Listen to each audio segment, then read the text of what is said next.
in with Parker Rehm right now, and this is a team that I feel like none of us have been able to get our hands on, except for Parker. He's been telling us the whole time, "Hey man, this team is really really good." Gotta believe. And yeah. And Mike Elko was telling the Houston quarterback club. He was telling Patrick Walsh. He was telling everybody, "Hey, believe in us, believe in us, believe in us." And I think everybody now has, still with a 0 in the loss column. Yeah, South Carolina this week. I would think that stays the same come Saturday night into Sunday. Now 9-0. Now that we've seen a couple of the college football playoff committee rankings, it just feels like this team is not necessarily buying into their own hype. They're not necessarily doing all the things that we think happen. Like we saw, for example, Indiana the other day, barely squeaked by Penn State. Not necessarily in that number 2 spot, made them do so, but it's really interesting to see how teams handle success. And it feels like this team is handling success. Just big picture, what's your takeaway as they go into game number 10? Yeah, I don't know if you guys are big Ted Lasso fans, but it's sort of that belief. Yeah, it's sort of that belief in the locker room, right? You hit that after everything. But also, to go along with Ted Lasso, it's the hope that kills you, right? Yeah. I think that kind of is what Texas A&M fans are really cautious about right now, is they have a lot of hope. This is the best start in 3 decades for Texas A&M football. But obviously, it's that South Carolina game last year that really sent this Aggie football team into a spiral. And they lose all but one game against, I believe it was New Mexico State last year. So they lose every game after that. And this South Carolina upset when they were number 10 in the country with SEC championship virtually on lock. If they could just get a win in Columbia, they definitely are looking for revenge right now. I think that hope that they can get over that hump that is South Carolina could be what kills them, but it also could be what propels them to an SEC championship. Absolutely. As you digest what happened in this past week against Missouri, obviously going with their backup quarterback in that matchup, it felt like a team that was still a team that was on a mission, so to speak, and not necessarily taking their foot off the gas pedal. As you break down that matchup and now going into South Carolina with a very mobile quarterback and a guy that has played a lot of college football, how do you break down what that defense will need to do come Saturday?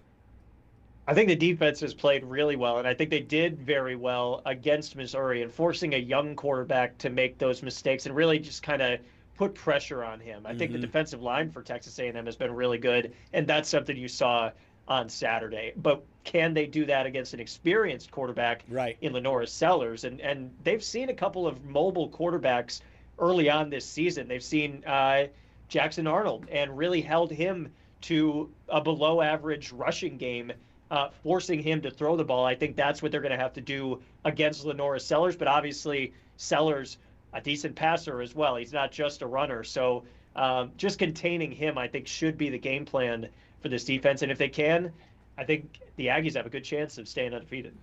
Absolutely. And then you mentioned how this game caused a bit of a skid last year. I feel like this year it's almost kind of worked the opposite, that they've taken everything in the old Nick Saban rat poison thing that came to mind, and they're just taking it and saying, okay, you think that we would be, we would take this to mind, but we don't necessarily do so. As this coaching staff, progresses throughout the course here of the regular season, what are some of the ways from an X's and O standpoint? Because I do think that they'll be favored in every matchup, probably by a good margin, at least in these first two before that Texas game. What do you think that their message is to their football team as they inch closer to the playoff, knowing, everything that's at stake, being able to get that first round bye? I think the biggest message that Mike Elko's been saying each week is we are the better team, and you guys have to believe that. And if you play the way you're supposed to, there's nobody that can contend with this team. And I think that's something that, the first half against LSU, Texas A&M trailing that game, they go into the halftime break, and we actually saw a clip of Mike Elko saying, we are the better team, but we're not playing like it. And if you don't play like it, they're going to run away with this game. And then Texas A&M comes out and blows out the Tigers in Death Valley, gets the coach fired. I think that's something that they've been preaching over and over again is if you play to your potential, the potential is a national championship. And they just can't take their foot off the gas. And I think that's something they are definitely not overlooking this South Carolina game. Samford, even Kirk Herbstreit didn't know what team they were. So I think you could probably chalk that one up as a win, although they did just fire their coach. Sad to see Chris Hatcher leave over there. But, I think realistically, if they get past South Carolina, this SEC title race, that clinches it for the Aggies pretty much. So this is a huge game going down in Kyle Field. Sad to say that it's an 11 a.m. kickoff, so I'm going to have to get up bright and early tomorrow. Exactly. Lane Kiffin, earlier this week, or maybe the end of last week, I think it was earlier this week, made a strong case, and he was saying that Texas A&M should be the #1 team in the country, laid out his reasons why. I know a lot of people are writing that same take. I know if I'm going to ask Coach Elko, he's going to give the regular coach speak, but from your perspective, do you think that this is the #1 football team in the country? Yeah, I think, but then you look at the College Football Playoff Committee, which now looks a heck of a lot different, being in Waco with Mack Rhodes departing as athletic director and College Football Playoff chairman. So I think some Texas A&M fans I saw on Twitter were taking to Twitter and saying, "Good, he's gone. Now our biggest hater is off the board." But I don't know that necessarily had anything to do with it. I think Texas A&M, their resume stacks up very well, and I think something they look at towards the end of the season, whether they like to admit it or not, is eye test. And in every single one of these games, Texas A&M has given you something different in terms of the eye test of how they can win football games. And at the end of the day, that's what matters. And I don't think any of these have really been particularly close, whether it's from a statistical standpoint or from that end score when the clock hits triple zeros. So I think that's something that they should probably take into consideration at the end of the season. But you look at Ohio State and Indiana's resumes too; they have some quality wins. Indiana against Oregon on the road. I mean, that you gotta think about that in terms of that. But you also look at Notre Dame too. That was a huge win in South Bend. But I guess a lot of people look at that as, oh, they barely escaped from that game. But anytime you put up 40 plus points and come away with a win against a top 10 team on the road, I think you can't really just discard that. So I think A&M's resume stacks up well.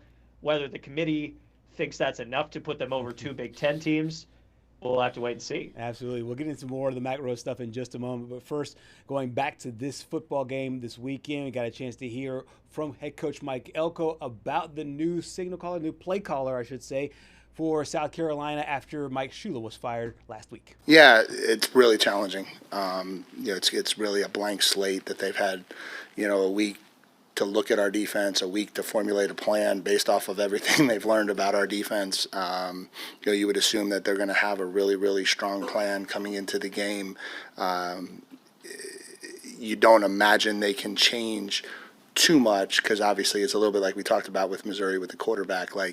11 kids have been running a certain system, so they're certainly not going to completely change the entire system. But, wrinkles, tweaks, different things, motions, formations, stress points, you can change a lot in 2 weeks. And so I'm sure it'll be a little bit of a whirlwind in the beginning of the game trying to figure out where it's going and what direction it's heading. And, obviously important to try to find ways to kind of stem that tide a little bit.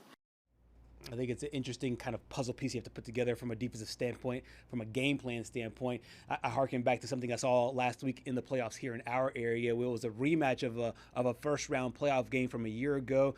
It was one of the teams that was #1 ranked in the country, or one ranked in the state, in Saraland, and they were playing a team that they looked like they were playing with nothing to lose. Going for it almost every fourth down, trick plays everywhere. Do you expect some of that from South Carolina this upcoming week, and just some challenges they might present on offense?